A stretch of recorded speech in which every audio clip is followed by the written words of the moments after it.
Hello everyone, welcome back to another video with Crazy Commerce. So today we're going to study another topic of economics again.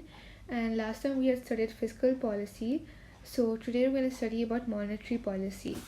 So let's have a look at the syllabus for it. First we'll learn the definition of money supply and monetary policy. We'll see the monetary policy measures and the effects of monetary policy on government macroeconomic aims. So what's the meaning of money supply? Money supply is the total amount of money in circulation in a country. So it's the total amount of the money which keeps circulating in the country. Monetary policy is the decisions on the money supply, rate of interest, and exchange rate of interest taken to influence aggregate demand. So monetary policy basically aims on the decisions on the monetary supply.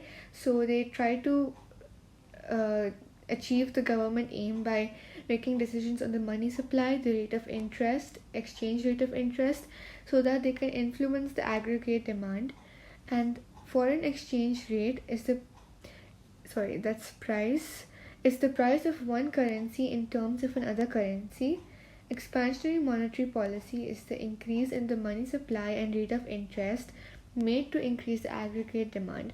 So expansionary monetary policy is when the central bank increases the money supply, the money circulating in the country, and they increase the rate of interest so that they can increase the aggregate demand. Contractionary monetary policy is the reduction in money supply and the rise in the rate of interest in order to reduce the aggregate demand. So the central bank here will reduce the money supply to the country, circulating of money in the country, and they will rise the rate of interest so that consumers stop spending and they start saving, so that they reduce the aggregate demand. An interest rate is the proportion of loan that is charged as interest. Okay, so there are two types of interest. One, there is interest on spending. Second, there will be interest on borrowing. Now, the central bank can increase or decrease the money supply by printing less or more money. So the decision is up to the central bank. They can make the decision if they want to increase the supply of money in the country by printing more money, or decrease the money supply in the country by printing less money. They could also buy government bonds, and the central bank also encourages the commercial banks as the minor banks, to lend more money to consumers. Also remember, the rise in interest rate will decrease the aggregate demand. This is because when there's a rise in the interest rate, people will not spend or borrow much, and that will decrease the aggregate demand. So interest rate and money supply, they both combine, and the central bank decides on both of them so that they could influence the aggregate demand of the country. And interest rate has two types: spending and borrowing.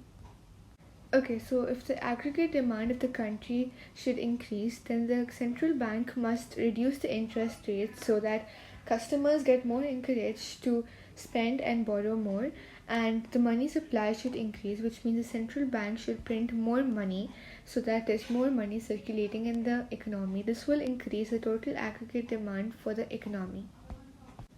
And if the aggregate demand needs to be decreased, then the interest rate should be increased so that the consumers spend and borrow less, and the money supply should be decreased so that there is less money circulating in the economy. This will decrease the aggregate demand of the economy.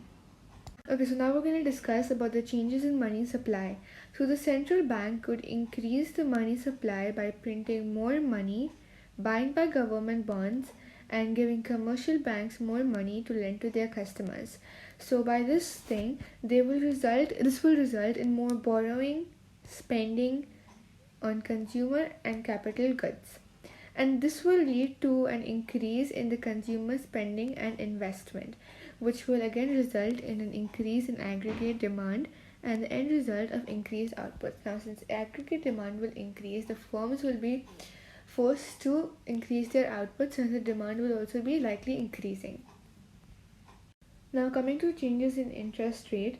So when a central bank alters the rate of interest it charges to the commercial banks, those commercial banks might likely raise the interest rate they exchange to their customer. This rise in interest rate will reduce the aggregate demand because this will lower the customer expenditure and investment. So if a government wants the exchange rate to fall so that they can encourage the rise in exports, they might tell the central bank to change the country's foreign exchange rate or to try to influence it so that this encourages the rise in exports, and this will lead to an increase in aggregate demand for the exports. So this is the end of our today's video, and subscribe to my channel and like the video if you find it helpful to you, and keep the notification on so that you get notified whenever I upload my videos. And thank you for watching. And if you have any doubts, you could comment down below and I will definitely reply to your comment.